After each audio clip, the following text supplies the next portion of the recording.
Hello दोस्तों, नमस्कार। उन्मुक्त स्टडी सेंटर में आप सभी का स्वागत है। आज हम लोग बाल मनोविज्ञान एवं शिक्षण विधि का प्रैक्टिस नंबर 11 सॉल्व करेंगे, जो आपके आगामी परीक्षा के लिए बहुत ही महत्वपूर्ण प्रश्न है।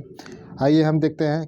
अगला हमारा प्रश्न, किंडरगार्टन विधि का प्रतिपादन किसने किया था? तो इसका सही उत्तर हो जाएगा बी, फ्रोबेल ने जो है किंडरगार्टन विधि का प्रतिपादन किया था। इसकी व्याख्या देख लेते हैं। किंडरगार्टन प्रणाली के प्रतिपादक फ्रोबेल महोदय हैं और किंडरगार्टन का अर्थ होता है बच्चों का उद्यान। ठीक है। अगला हमारा प्रश्न है, संकलात्मक परामर्श के जन्मदाता हैं? तो इसका सही उत्तर हो जाएगा बी, थार्न जो हैं संकलनात्मक परामर्श के जन्मदाता हैं। आइए हम इसकी व्याख्या देख लेते हैं। संकलात्मक परामर्श के जन्मदाता यप्सी थॉर्न है। इस प्रकार के परामर्श में परामर्शदाता न तो अधिक सक्रिय होता है न अधिक निष्क्रिय होता है। आगे बढ़ते हैं। अगला हमारा प्रश्न है, छात्रों के अवांछित व्यवहार के संशोधन हेतु सबसे अधिक प्रभावी विधि है? तो इसका सही उत्तर हो जाएगा डी, अवांछित व्यवहार के कारणों का पता लगाना तथा उपचारों का सुझाव देना। ठीक है। छात्रों के अवांछित व्यवहार के संशोधन हेतु सबसे अधिक प्रभावी यही विधि है, डी। ठीक है। आइए हम इसकी व्याख्या देख लेते हैं।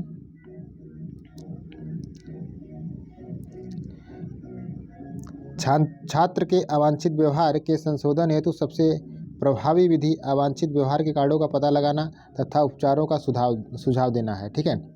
आगे अगला हमारा प्रश्न है, डिस्लेक्सिया संबंधित है। डिस्लेक्सिया किससे संबंधित है? तो यह पढ़ने संबंधी समस्या से है। ठीक है। आइए हम इसकी व्याख्या देख लेते हैं। लेखन संबंधी समस्या जो है डिस्प्रेक्सिया है या डिस्साइफिया है। ठीक है।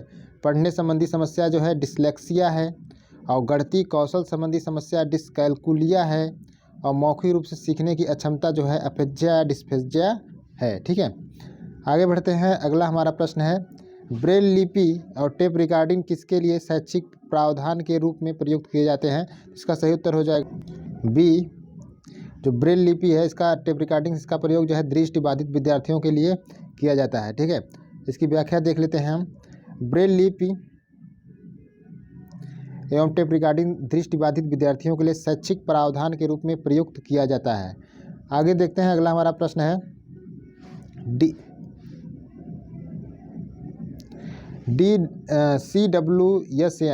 CWSN का अर्थ क्या है? तो इसका सही उत्तर हो जाएगा ए, विशिष्ट आवश्यकता वाले बच्चे। देखिए, ठीक है। CWSN children with special needs, इसका फुल फॉर्म होगा चिल्ड्रेन विथ स्पेशल नीड, अर्थात विशिष्ट आवश्यकता वाले बच्चे जो होते हैं उन्हीं को। ठीक है। आगे बढ़ते हैं। अगला हमारा प्रश्न है, निम्न में से कौन सा परामर्श का एक तत्व नहीं है? तो इसमें जो वृत्तिक वृद्धि जो है यह परामर्श का एक तत्व नहीं है। इसकी हम व्याख्या देख लेते हैं। परामर्श का एक तत्व साक्षात्कार है, विश्वास है, संप्रेषण होता है, किंतु इससे वृत्तिक वृद्धि इसमें सम्मिलित नहीं होता है। अगला हमारा प्रश्न है, मनोविज्ञान शाला उत्तर प्रदेश में कहाँ स्थित है? तो इसका सही उत्तर हो जाएगा आपका सी, इलाहाबाद में। मनोविज्ञान शाला उत्तर प्रदेश कहाँ स्थित है? इसका ये इलाहाबाद में स्थित है, जिसे हम प्रयागराज कहते हैं। ठीक है। इसकी व्याख्या देख लेते हैं हम। सन 1942 ईस्वी में इलाहाबाद में एक मनोवैज्ञानिक निर्देशन ब्यूरो स्थापित किया गया था। यह कार्य आचार्य नरेंद्र देव की अध्यक्षता में किया गया था। ठीक है। और अगला हमारा प्रश्न है, जो संबंध स्किनर का चूहे से है, थार्नाइट का बिल्लियों से है, वह संबंध कोहलर का था। तो वही संबंध कोहलर का था। तो इसका सही उत्तर हो जाएगा वन मानुषों से। ठीक है। स्किनर ने चूहे के साथ प्रयोग किया था, थार्नाइट ने बिल्लियों के साथ प्रयोग किया था, कोहलर ने वन मानुषों के साथ बंदरों पे किया था। ठीक है। इसकी व्याख्या हम देख लेते हैं। जो संबंध स्किनर का चूहों से, थार्नाइट का बिल्लियों से है, वही संबंध कोहलर का वन मानुषों पर है। कोहलर के सिद्धांत को अंतर्दृष्टि सूच का सिद्धांत कहा जाता है। ठीक है। अगला हमारा प्रश्न है, अधिगम का पठार है। तो अधिगम का जो पठार है तो इसका सही उत्तर हो जाएगा बी, अधिगम में अवरुद्ध वर्धन जो होता है अधिगम का पठार है। आइए हम इसका व्याख्या देख लेते हैं। अधिगम का पठार अधिगम में अवरुद्ध वर्धन का सूचक हित है, और अधिगम वक्र का कुछ भाग अत्यंत कम उन्नति को प्रदर्शित करता है।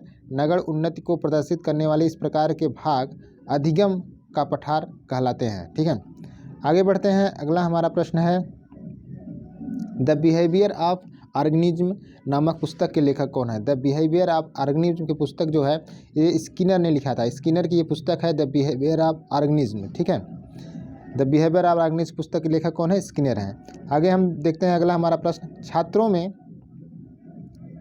सही व्यवहार के प्रशिक्षण हेतु सर्वाधिक महत्वपूर्ण क्या है? तो इसका सही उत्तर हो जाएगा डी, सही व्यवहार का प्रस्तुतिकरण जो है छात्रों में सही व्यवहार के प्रशिक्षण हेतु सर्वाधिक महत्वपूर्ण है। ठीक है, अगला हमारा प्रश्न है, छात्रों में सही व्यवहार के प्रशिक्षण हेतु ये 12 प्रश्न का ये व्याख्या है। छात्रों में सही व्यवहार के प्रशिक्षण हेतु सर्वाधिक महत्वपूर्ण एक कारक सही व्यवहार का प्रस्तुतिकरण है। यदि शिक्षक द्वारा विद्यार्थी के समक्ष आदर्श व्यवहार प्रस्तुत किया जाता है तो बालक भी उचित व्यवहार प्रस्तुत करता है। अगला हमारा प्रश्न है, समस्या समाधान में लक्ष्य प्रवणता के संप्रत्यय को किसने प्रस्तावित किया था? तो इसका सही उत्तर जाएगा हल। हल ने जो है समस्या समाधान में लक्ष्य प्रवणता के संप्रत्यय को प्रतिपादित किया था। इसकी हम व्याख्या देख लेते हैं। समस्या समाधान में लक्ष्य प्रवणता के संप्रत्यय को क्लार्क हल ने प्रस्तावित किया था।